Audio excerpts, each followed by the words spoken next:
Hi friends, இன்றைக்கி நம்ம சேனலில் சாஃப்டான சப்பாத்தி எப்படி செய்கிறதுன்னு பார்த்துடலாமா? ஒரு பாத்திரத்தில் 2 கப் அளவுக்கு கோதுமை மாவு சேர்த்திக்கலாம். தேவையான அளவுக்கு உப்பு போட்டுடலாம்.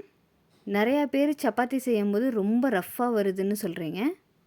சின்ன கரண்டியில் 1 கரண்டி அளவுக்கு தயிர் சேர்த்திக்கோங்க. சப்பாத்தி சாஃப்டாக சூப்பராக வரும்.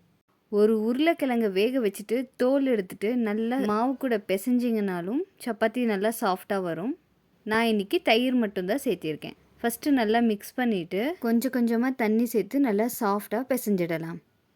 ஒரு 5 to 10 மினிட்ஸ் வரையும் நல்லா பிசைஞ்சிங்கன்னா தான் சப்பாத்தி நல்லா சாஃப்டாக வரும். கடைசியாக 2 ஸ்பூன் அளவுக்கு எண்ணெய் சேர்த்துட்டு ஒரு தடவை நல்லா மிக்ஸ் பண்ணிவிட்டு ஒரு 10 மினிட்ஸ் மூடி வச்சிடலாம்.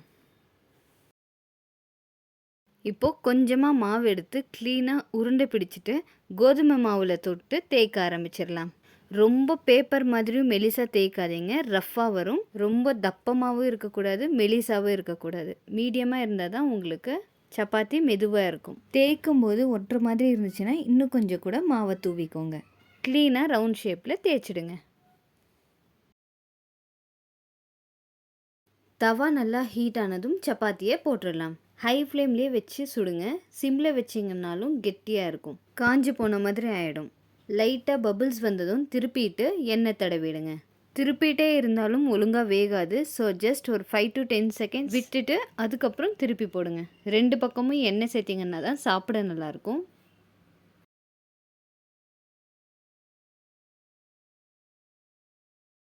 பாருங்கள், 2 பக்கமும் நல்லா சுட்டாச்சு.